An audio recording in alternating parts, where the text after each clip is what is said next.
श्रीरामचन्द्राय नमः। अथ श्री रामरक्षास्तोत्रम्। अथ ध्यानम्। ध्यायेदाजानुबाहुं धृतशरधनुसम्बद्धपद्मासनस्थम् पीतमवासो वसानं नवकमलदलस्पर्धिनेत्रं प्रसन्नम् वामाङ्कारूढसीतामुखकमलमिलल्लोचनं नीरदाभम् नानालङ्कारदीप्तं दधतु मुरुजटा मण्डनं रामचन्द्रम्।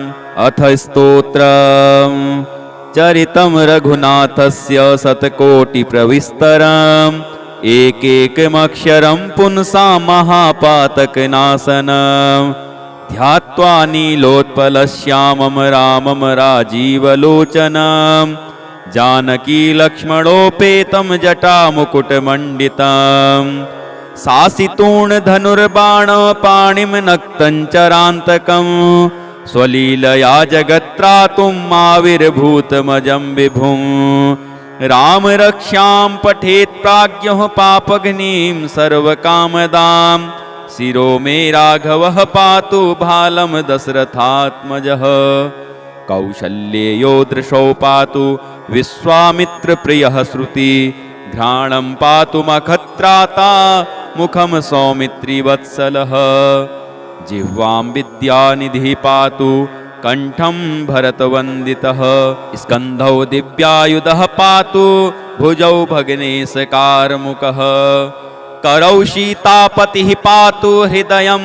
जामदग्न्यजित् मध्यं पातु खरध्वंसी नाभिं जाम्बवदाश्रियः सुग्रीवेशः कटी पातु शक्तिनी हनुमत्प्रभुः ऊरू रघुत्तमः पातु रक्ष्यः कुलविनाशकृत् जानुनी सेतुकृत पातु जङ्घे दशमुखान्तकः पादौ विभीषणश्रीदः पातु रामोऽखिलं वपुः एतां रामबलोपेतां रक्ष्यां यः सुकृती पठेत् सचिरायुः सुखी पुत्री विजयी विनयी भवेत् पातालभूतलभ्योमश्चारिणश्छद्मचारिणः न दृष्टुमपि शक्तास्ते रक्षितं रामनामभिः रामेति रामभद्रेति रामचन्द्रेति वा स्मरन् नरो न लिप्यते पापैः भुक्तिं मुक्तिं च विन्दति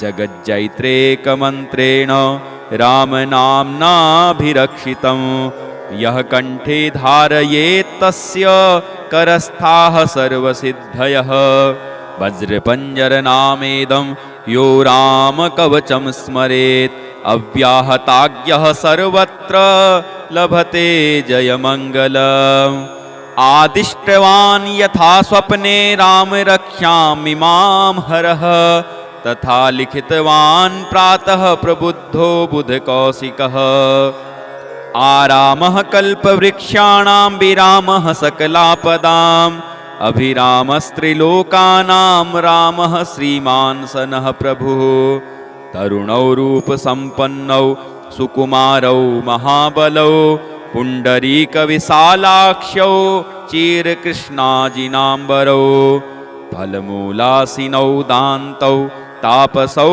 ब्रह्मचारिणौ पुत्रौ दशरथस्येतौ भ्रातरौ रामलक्ष्मणौ शरण्यौ सर्वसत्त्वानां श्रेष्ठौ सर्वधनुष्मतां रक्ष्यः कुलनिहन्तारौ त्रायेतां नो रघुत्तमौ आत्तसज्जधनुषा विशुस्पृशा वक्ष्यया सुगनिसङ्गसङ्गिनौ रक्षणाय मम रामलक्ष्मणा वग्रतः पथि सदैव गच्छताम् सन्नद्धः कवची खड्गी चापबाणधरो युवा गच्छन् मनोरथोऽस्माकं रामः पातु स लक्ष्मणः रामो दाशरथी शूरो लक्ष्मणानुचरो बली काकुत्स्थः पुरुषः पूर्णः कौसल्येयो रघुत्तमौ वेदान्तवेद्यो यज्ञेशः पुराणपुरुषोत्तमः जानकी वल्लभः श्रीमान् अप्रमेय पराक्रमः इत्येतानि जपन्नित्यं मद्भक्तः श्रद्धयान्वितः अश्वमेधादिकं पुण्यं सम्प्राप्नोति न संशयः। रामं दूर्वादलश्यामं पद्माक्षं पीतवाससं स्तुवन्ति नामभिर्दिव्यैः न ते संसारिणो नराः। रामं लक्ष्मणपूर्वजं रघुवरं सीतापतिं सुन्दरं काकुत्स्थं करुणार्णवं गुणनिधिं विप्रप्रियं धार्मिकं राजेन्द्रं सत्यसन्धं दशरथतनयं श्यामलं शान्तमूर्तिं वन्दे लोकाभिरामं रघुकुलतिलकं राघवं रावणारें। रामाय रामभद्राय रामचन्द्राय वेधसे रघुनाथाय नाथाय सीतायाः पतये नमः। श्रीराम राम रघुनन्दन राम राम श्रीराम राम भरताग्रज राम राम श्रीराम राम रणकरकस राम राम श्रीराम राम शरणं भव राम राम। श्रीरामचन्द्र चरणौ मनसा स्मरामि श्रीरामचन्द्र चरणौ वचसा गृह्णामि श्रीरामचन्द्र चरणौ शिरसा नमामि श्रीरामचन्द्र चरणौ शरणं प्रपद्ये। माता रामो मत्पिता रामचन्द्रः स्वामी रामो मत्सखा रामचन्द्रः सर्वस्वं मे रामचन्द्रो दयालुर् नान्यं जाने नैव जाने न जाने। दक्षिणे लक्ष्मणो यस्य वामे तु जनकात्मजा पुरतो मारुतिर्यस्य तं वन्दे रघुनन्दनं। लोकाभिरामं रणरङ्गधीरं राजीवनेत्रं रघुवंशनाथं कारुण्यरूपं करुणाकरन्तं श्रीरामचन्द्रं शरणं प्रपद्ये। मनोजवं मारुततुल्यवेगं जितेन्द्रियं बुद्धिमतां वरिष्ठं वातात्मजं वानरयूथमुख्यं श्रीरामदूतं शरणं प्रपद्ये। कूजन्तं राम रामेति मधुरं मधुराक्षरम् आरुह्य कविता शाखां वन्दे वाल्मीकिकोकिलम्। आपदामपहर्तारं दातारं सर्वसम्पदां लोकाभिरामं श्रीरामं भूयो भूयो नमाम्यहम्। भर्जनं भवबीजानाम् अर्जनं सुखसम्पदां तर्जनं यमदूतानां राम रामेति गर्जनम्। रामो राजमणिः सदा विजयते रामं रमेशं भजे रामेणाभेता निशाचरचमो रामाय तस्मै नमः। रामान्नास्ति परायणं परतरं रामस्य दासोऽस्म्यहम्। रामे चित्तलयः सदा भवतु मे भो राम मामुद्धर। राम रामेति रामेति रमे रामे मनोरमे सहस्रनाम तत्तुल्यं राम नाम वरानने। सहस्रनाम तत्तुल्यं राम नाम वरानने। इति श्री बुधकौशिक मुनि विरचितं श्रीराम रक्षा स्तोत्रम्। अथ श्री हनुमत रक्षा स्तोत्रम्। प्रणम्य श्री गणेशं च श्रीरामं मारुतिं तथा रक्ष्यामि मां पठेत् प्राज्ञः श्रद्धा भक्ति समन्वितः। शिरो मे हनुमान् पातु भालं पवननन्दनः आञ्जनेयो दृशो पातु रामचन्द्र प्रियश्रुति। घ्राणं पातु महावीरो मुखं लक्ष्मण प्राणदः जिह्वां मनोजवः पातु कंठं पातु जितेन्द्रियः। स्कन्धौ महाबली पातु भुजौ संकटमोचनः करौ विश्वम्भरः पातु हृदयं सर्वशक्तिमान्। मध्यं पातु महातेजाः नाभिं सागरलङ्घनः रामदूतः कटी पातु सक्थिनी राक्षसेन्द्रजित् ऊरुपुच्छ बलः पातु भीमगर्वापहारकः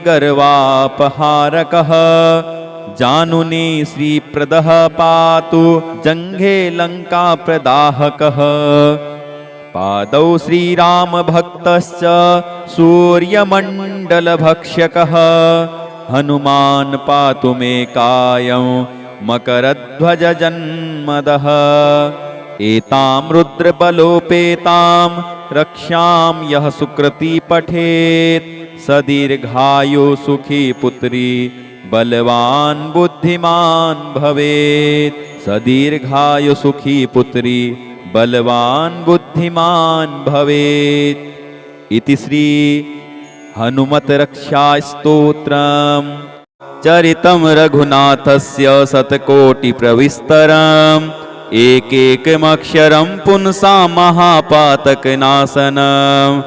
ध्यात्वा नीलोत्पलश्यामं रामं राजीवलोचनं जानकी लक्ष्मणोपेतं जटामुकुटमण्डितं सासितूर्णधनुर्बाणपाणिं नक्तं चरान्तकं स्वलीलया जगत्त्रातुम् आविर्भूतमजं विभुं राम रक्षां पठेत् प्राज्ञः पापघ्नीं सर्वकामदां शिरो मे राघवः पातु भालं दशरथात्मजः कौशल्येयो दृशौ पातु विश्वामित्रप्रियः श्रुति घ्राणं पातु मखत्राता मुखं सौमित्रिवत्सलः जिह्वां विद्यानिधिः पातु कंठं भरतवन्दितः स्कन्धौ दिव्यायुधः पातु भुजौ भग्नेशकारमुकः करौ सीतापतिः पातु हृदयं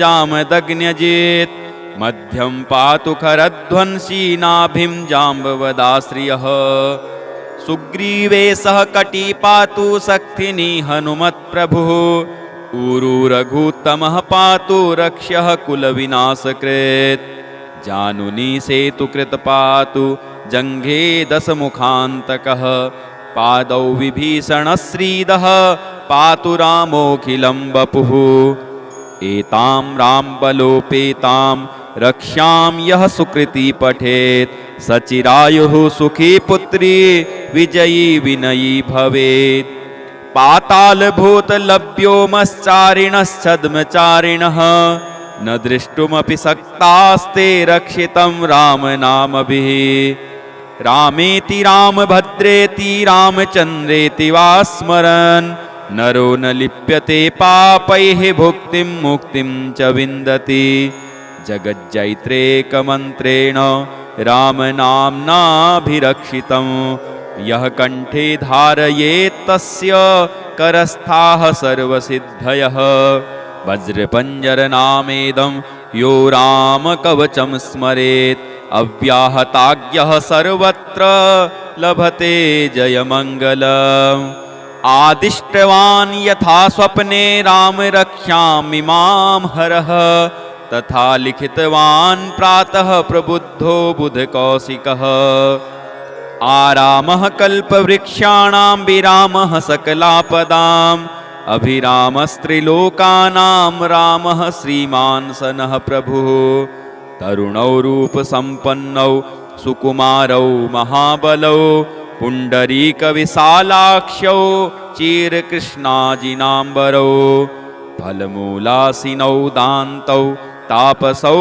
ब्रह्मचारिणौ पुत्रौ दशरथस्येतौ भ्रातरौ रामलक्ष्मणौ शरण्यौ सर्वसत्त्वानां श्रेष्ठौ सर्वधनुष्मतां रक्ष्यः कुलनिहन्तारौ त्रायेतां नो रघुत्तमौ आत्तसज्जधनुषा विशुस्पृशा वक्ष्यया सुगनिसङ्गसङ्गिनौ रक्षणाय मम रामलक्ष्मणा वग्रतः पथि सदैव गच्छताम् सन्नद्धः कवची खड्गी चापबाणधरो युवा गच्छन् मनोरथोऽस्माकं रामः पातु स लक्ष्मणः रामो दाशरथी शूरो लक्ष्मणानुचरो बली काकुत्स्थः पुरुषः पूर्णः कौसल्येयो रघुत्तमौ वेदान्तवेद्यो यज्ञेशः पुराणपुरुषोत्तमः जानकीवल्लभः श्रीमान् अप्रमेयपराक्रमः इत्येतानि जपन्नित्यं मद्भक्तः श्रद्धयान्वितः अश्वमेधादिकं पुण्यं सम्प्राप्नोति न संशयः। रामं दूर्वादलश्यामं पद्माक्षं पीतवाससं स्तुवन्ति नामभिर्दिव्यैः न ते संसारिणो नराः। रामं लक्ष्मणपूर्वजं रघुवरं सीतापतिं सुन्दरं काकुत्स्थं करुणार्णवं गुणनिधिं विप्रप्रियं धार्मिकं राजेन्द्रं सत्यसन्धं दशरथतनयं श्यामलं शान्तमूर्तिं वन्दे लोकाभिरामं रघुकुलतिलकं राघवं रावणारें। रामाय रामभद्राय रामचन्द्राय वेधसे रघुनाथाय नाथाय सीतायाः पतये नमः। श्रीराम राम रघुनन्दन राम राम श्रीराम राम भरताग्रज राम राम श्रीराम राम रणकरकस राम राम श्रीराम राम शरणं भव राम राम। श्रीरामचन्द्र चरणौ मनसा स्मरामि श्रीरामचन्द्र चरणौ वचसा गृह्णामि श्रीरामचन्द्र चरणौ शिरसा नमामि श्रीरामचन्द्र चरणौ शरणं प्रपद्ये।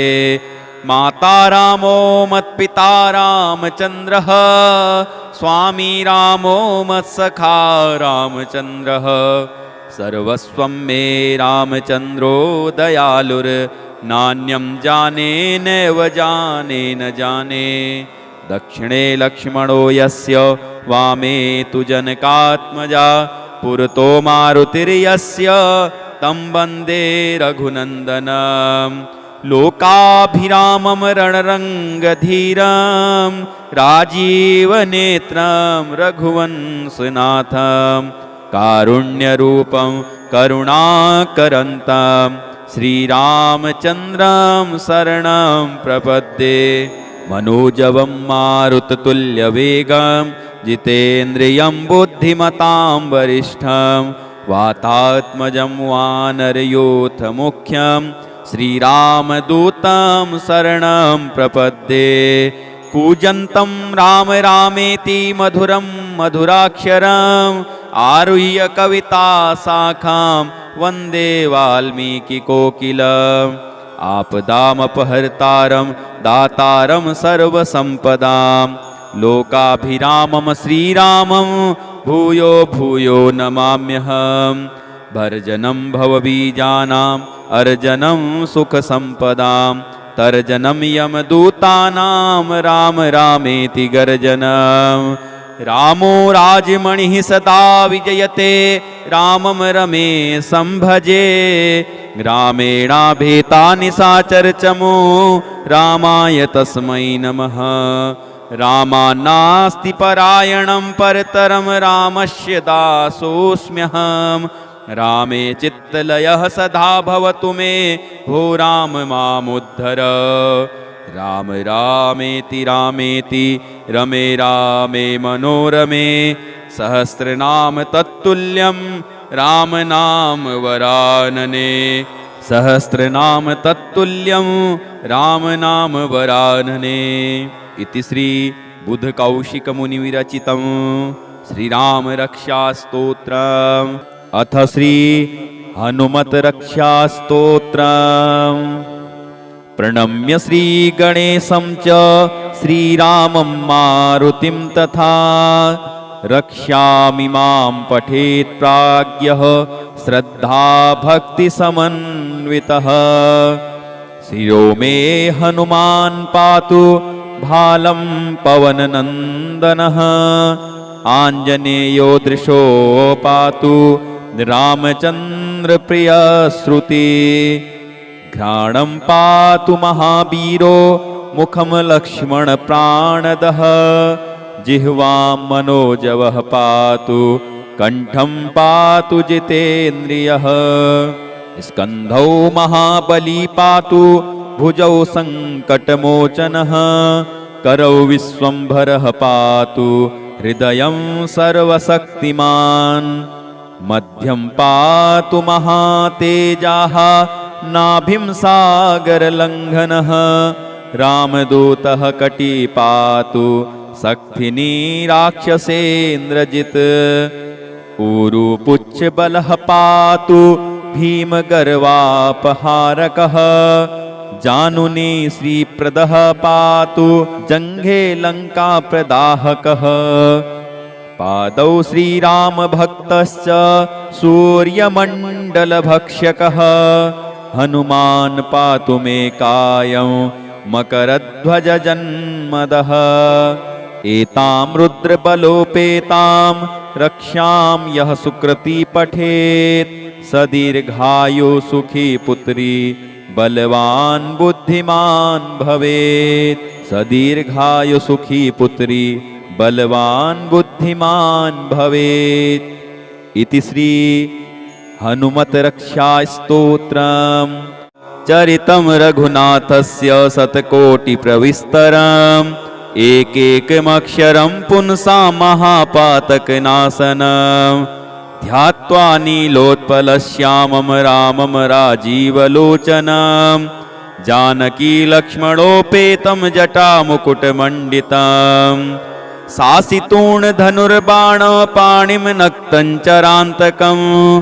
स्वलीलया जगत्त्रातुं आविर्भूतमजं विभुं। राम रक्षां पठेत् प्राज्ञः पापघ्नीं सर्वकामदां। शिरो मे राघवः पातु भालं दशरथात्मजः। कौशल्येयो दृशौ पातु विश्वामित्रप्रियः श्रुति।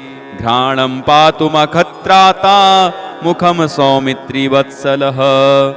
जिह्वां विद्यानिधिः पातु कंठं भरतवन्दितः। स्कन्धौ दिव्यायुधः पातु भुजौ भग्नेशकारमुकः। करौ सीतापतिः पातु हृदयं जामदग्न्यजित्। मध्यं पातु खरध्वंसी नाभिं जाम्बवदाश्रियः। सुग्रीवे सह कटी पातु शक्तिनी हनुमत्प्रभुः। ऊरू रघुत्तमः पातु रक्ष्यः कुलविनाशकृत्। जानुनी सेतुकृत पातु जङ्घे दशमुखान्तकः। पादौ विभीषणश्रीदः पातु रामोऽखिलं वपुः। एतां रामबलोपेतां रक्ष्यां यः सुकृती पठेत्। सचिरायुः सुखी पुत्री विजयी विनयी भवेत्। पातालभूतलभ्योमश्चारिणश्छद्मचारिणः। न दृष्टुमपि शक्तास्ते रक्षितं रामनामभिः। रामेति रामभद्रेति रामचन्द्रेति वा स्मरन्। नरो न लिप्यते पापैः भुक्तिं मुक्तिं च विन्दति। जगज्जैत्रेकमन्त्रेण रामनाम्नाभिरक्षितं। यः कण्ठे धारयेत् तस्य करस्थाः सर्वसिद्धयः। वज्रपञ्जरनामेदं यो रामकवचं स्मरेत्। अव्याहताज्ञः सर्वत्र लभते जयमङ्गलम्। आदिष्टवान् यथा स्वप्ने राम रक्ष्यामिमां हरः। तथा लिखितवान् प्रातः प्रबुद्धो बुधकौशिकः। आरामः कल्पवृक्षाणां विरामः सकलापदाम्। अभिरामस्त्रिलोकानां रामः श्रीमान् सनः प्रभुः। तरुणौ रूपसम्पन्नौ सुकुमारौ महाबलौ। पुण्डरीकविशालाक्षौ चिरकृष्णाजिनाम्बरौ। फलमूलासिनौ दान्तौ तापसौ ब्रह्मचारिणौ। पुत्रौ दशरथस्येतौ भ्रातरौ रामलक्ष्मणौ। शरण्यौ सर्वसत्त्वानां श्रेष्ठौ सर्वधनुष्मतां। रक्ष्यः कुलनिहन्तारौ त्रायेतां नो रघुत्तमौ। आत्तसज्जधनुषा विशुस्पृशा वक्ष्यया सुगनिसङ्गसङ्गिनौ। रक्षणाय मम रामलक्ष्मणा वग्रतः पथि सदैव गच्छताम्। सन्नद्धः कवची खड्गी चापबाणधरो युवा। गच्छन् मनोरथोऽस्माकं रामः पातु स लक्ष्मणः। रामो दाशरथी शूरो लक्ष्मणानुचरो बली, काकुत्स्थः पुरुषः पूर्णः कौसल्ययो रघूत्तमौ। वेदान्तवेद्यो यज्ञेशः पुराणपुरुषोत्तमः, जानकी वल्लभः श्रीमान् अप्रमेय पराक्रमः। इत्येतानि जपन्नित्यं मद्भक्तः श्रद्धयान्वितः, अश्वमेधादिकं पुण्यं सम्प्राप्नोति न संशयः। रामं दूर्वादलश्यामं पद्माक्षं पीतवाससं, स्तुवन्ति नामभिर्दिव्यैः न ते संसारिणो नराः। रामं लक्ष्मणपूर्वजं रघुवरं सीतापतिं सुन्दरं, काकुत्स्थं करुणार्णवं गुणनिधिं विप्रप्रियं धार्मिकं। राजेन्द्रं सत्यसन्धं दशरथतनयं श्यामलं शान्तमूर्तिं, वन्दे लोकाभिरामं रघुकुलतिलकं राघवं रावणारें। रामाय रामभद्राय रामचन्द्राय वेधसे, रघुनाथाय नाथाय सीतायाः पतये नमः। श्रीराम राम रघुनन्दन राम राम, श्रीराम राम भरताग्रज राम राम। श्रीराम राम रणकरकस राम राम, श्रीराम राम शरणं भव राम राम। श्रीरामचन्द्र चरणौ मनसा स्मरामि, श्रीरामचन्द्र चरणौ वचसा गृह्णामि। श्रीरामचन्द्र चरणौ शिरसा नमामि, श्रीरामचन्द्र चरणौ शरणं प्रपद्ये। माता रामो मत्पिता रामचन्द्रः, स्वामी रामो मत्सखा रामचन्द्रः। सर्वस्वं मे रामचन्द्रो दयालुर्, नान्यं जाने नैव जाने न जाने। दक्षिणे लक्ष्मणो यस्य, वामे तु जनकात्मजा। पुरतो मारुतिर्यस्य, तं वन्दे रघुनन्दनं। लोकाभिरामं रणरङ्गधीरं, राजीवनेत्रं रघुवंशनाथं। कारुण्यरूपं करुणाकरन्तं, श्रीरामचन्द्रं शरणं प्रपद्ये। मनोजवं मारुततुल्यवेगं, जितेन्द्रियं बुद्धिमतां वरिष्ठं। वातात्मजं वानरयूथमुख्यं, श्रीरामदूतं शरणं प्रपद्ये। कूजन्तं राम रामेति मधुरं मधुराक्षरम्, आरुह्य कविता शाखां वन्दे वाल्मीकिकोकिलम्। आपदामपहर्तारं दातारं सर्वसम्पदां, लोकाभिरामं श्रीरामं भूयो भूयो नमाम्यहम्। भर्जनं भवबीजानाम् अर्जनं सुखसम्पदां, तर्जनं यमदूतानां राम रामेति गर्जनम्। रामो राजमणिः सदा विजयते, रामं रमेशं भजे। रामेणाभेतानि साचरचमो, रामाय तस्मै नमः। रामान्नास्ति परायणं परतरं, रामस्य दासोऽस्म्यहम्। रामे चित्तलयः सदा भवतु मे, भो राम मामुद्धर। राम रामेति रामेति रमे रामे मनोरमे, सहस्रनाम तत्तुल्यं राम नाम वरानने। सहस्रनाम तत्तुल्यं राम नाम वरानने। इति श्री बुधकौशिकमुनिविरचितं श्रीरामरक्षास्तोत्रम्। अथ श्री हनुमद्रक्षास्तोत्रम्। प्रणम्य श्रीगणेशं च श्रीरामं मारुतिं तथा, रक्ष्यामि मां पठेत् प्राज्ञः श्रद्धा भक्तिसमन्वितः। शिरो मे हनुमान् पातु भालं पवननन्दनः, आञ्जनेयो दृशो पातु रामचन्द्रप्रियश्रुति। घ्राणं पातु महावीरो मुखं लक्ष्मणप्राणदः जिह्वां मनोजवः पातु कण्ठं पातु जितेन्द्रियः स्कन्धौ महाबली पातु भुजौ सङ्कटमोचनः करौ विश्वम्भरः पातु हृदयं सर्वशक्तिमान् मध्यं पातु महातेजाः नाभिं सागरलङ्घनः रामदूतः कटी पातु शक्तिनी राक्षसेन्द्रजित् ऊरुपुच्छबलः पातु भीमगर्वापहारकः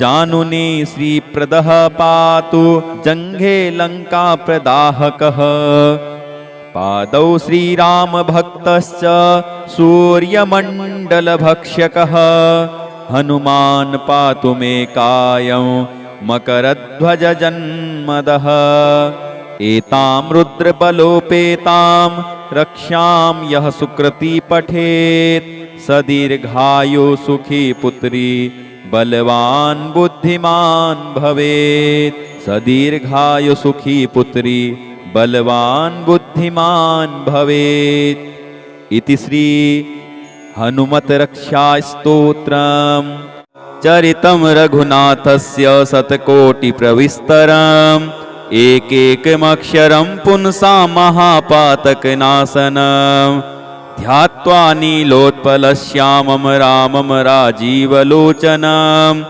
जानकी लक्ष्मणोपेतं जटामुकुटमण्डितं सासितूर्णधनुर्बाणपाणिं नक्तं चरान्तकं स्वलीलया जगत्त्रातुम् आविर्भूतमजं विभुं राम रक्षां पठेत् प्राज्ञः पापघ्नीं सर्वकामदां शिरो मे राघवः पातु भालं दशरथात्मजः कौशल्येयो दृशौ पातु विश्वामित्रप्रियः श्रुति घ्राणं पातु मखत्राता मुखं सौमित्रिवत्सलः जिह्वां विद्यानिधिः पातु कण्ठं भरतवन्दितः स्कन्धौ दिव्यायुधः पातु भुजौ भग्नेशकारमुकः करौ सीतापतिः पातु हृदयं जामदग्न्यजित् मध्यं पातु खरध्वंसी नाभिं जाम्बवदाश्रियः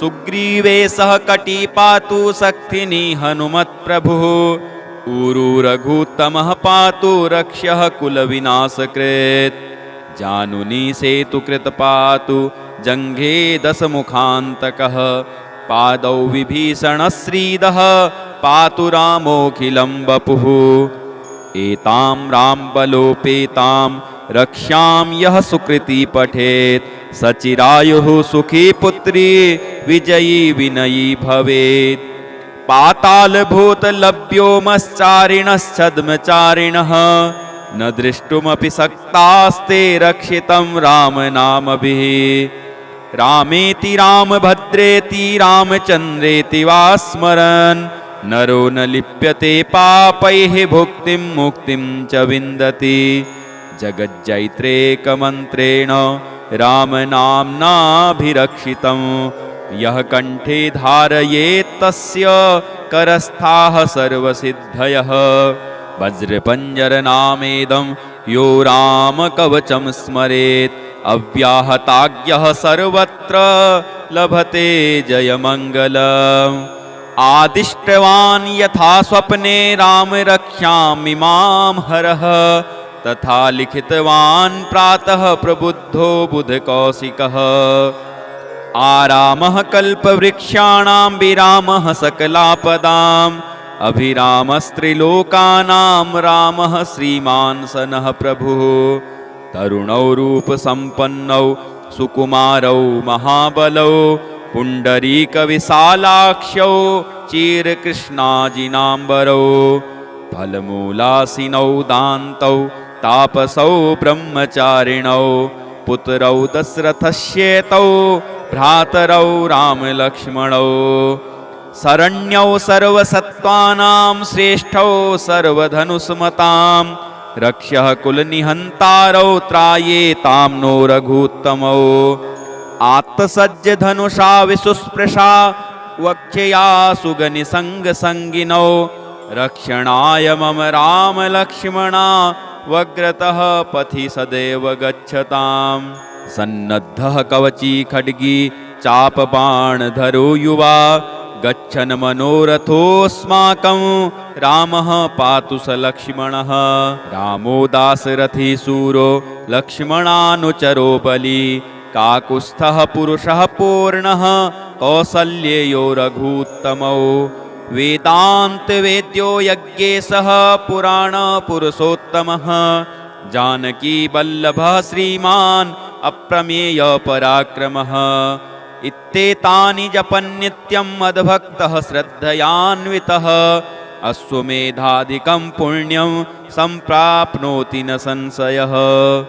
रामं दूर्वादलश्यामं पद्माक्षं पीतवाससं स्तुवन्ति नामभिर्दिव्यैः न ते संसारिणो नराः। रामं लक्ष्मणपूर्वजं रघुवरं सीतापतिं सुन्दरं काकुत्स्थं करुणार्णवं गुणनिधिं विप्रप्रियं धार्मिकं। राजेन्द्रं सत्यसन्धं दशरथतनयं श्यामलं शान्तमूर्तिं वन्दे लोकाभिरामं रघुकुलतिलकं राघवं रावणारें। रामाय रामभद्राय रामचन्द्राय वेधसे रघुनाथाय नाथाय सीतायाः पतये नमः। श्रीराम राम रघुनन्दन राम राम श्रीराम राम भरताग्रज राम राम श्रीराम राम रणकरकस राम राम श्रीराम राम शरणं भव राम राम। श्रीरामचन्द्र चरणौ मनसा स्मरामि श्रीरामचन्द्र चरणौ वचसा गृह्णामि श्रीरामचन्द्र चरणौ शिरसा नमामि श्रीरामचन्द्र चरणौ शरणं प्रपद्ये।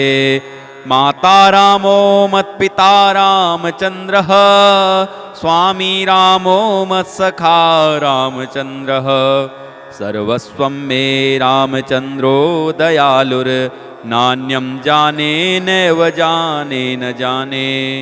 दक्षिणे लक्ष्मणो यस्य वामे तु जनकात्मजा पुरतो मारुतिर्यस्य तं वन्दे रघुनन्दनम्। लोकाभिरामं रणरङ्गधीरं राजीवनेत्रं रघुवंशनाथं कारुण्यरूपं करुणाकरन्तं श्रीरामचन्द्रं शरणं प्रपद्ये। मनोजवं मारुततुल्यवेगं जितेन्द्रियं बुद्धिमतां वरिष्ठं वातात्मजं वानरयोथमुख्यं श्रीरामदूतं शरणं प्रपद्ये। कूजन्तं राम रामेति मधुरं मधुराक्षरम् आरुह्य कविता शाखां वन्दे वाल्मीकिकोकिलम्। आपदामपहर्तारं दातारं सर्वसम्पदां लोकाभिरामं श्रीरामं भूयो भूयो नमाम्यहम्। भर्जनं भवबीजानाम् अर्जनं सुखसम्पदां तर्जनं यमदूतानां राम रामेति गर्जनम्। रामो राजमणिः सदा विजयते रामं रमेशं भजे। रामेणाभेतानि साचरचमो रामाय तस्मै नमः। रामान्नास्ति परायणं परतरं रामस्य दासोऽस्म्यहम्। रामे चित्तलयः सदा भवतु मे भो राम मामुद्धर। राम रामेति रामेति रमे रामे मनोरमे सहस्रनाम तत्तुल्यं राम नाम वरानने। सहस्रनाम तत्तुल्यं राम नाम वरानने। इति श्री बुधकौशिकमुनिविरचितं श्रीरामरक्षास्तोत्रम् अथ श्री हनुमद्रक्षास्तोत्रम्।